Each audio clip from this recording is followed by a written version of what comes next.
বাড়িতে খুব সহজেই ঝরঝরে ফ্রাইড রাইস বানানোর জন্য নিয়েছি 4 কাপের মতো বাসমতি রাইস। সেটাকে ভালোভাবে ধুয়ে নিচ্ছি।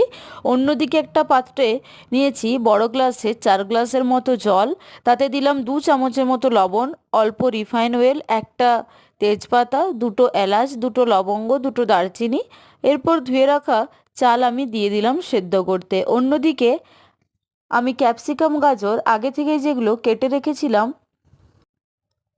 সেগুলো অল্প রিফাইন অয়েল, অল্প লবণ দিয়ে ভালোভাবে ভাজতে দিয়ে দিলাম। আমার চাল 90% মতো সেদ্ধ হয়ে গেছে। ছেঁকে তুলে নিলাম পুরো ভাতটা।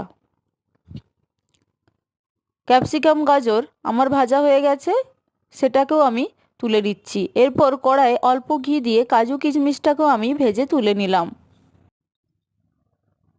তারপর একটা পাত্রে দিলাম 4 চামচের মতো ঘি, দিলাম গোটা জিরে, একটা চেরা কাঁচা লঙ্কা, তাতে দিয়ে দিয়েছিলাম সেদ্ধ করা ভাত।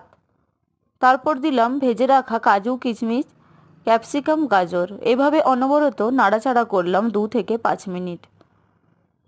তারপর দিয়েছিলাম 5 চামচের মতো চিনি, অল্পখানি লবণ দিয়ে নাড়াচাড়া করলে আমার রেডি হয়ে গেছে ঝরঝরে ফ্রাইড রাইস।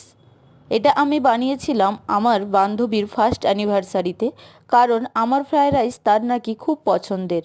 তাই আমাকে তার ফার্স্ট অ্যানিভার্সারিতে এইরকম ঝরঝরে ফ্রাইড রাইস বানাতে বলেছিল। কেমন হয়েছে বন্ধুরা অবশ্যই কমেন্টে জানিও।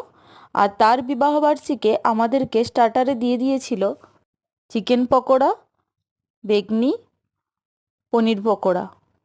তারপর মেন মেনুতে ছিল ফ্রাইড রাইস, পনিরের সবজি, চাটনি, পায়েস, মিষ্টি দই, ছিল রসগোল্লা, তারপর ছিল চিকেন কষা। অল্পখানি ফ্রাইড রাইস রাখা হয়েছিল যদি কেউ নিতে পছন্দ করে, সন্দেশ।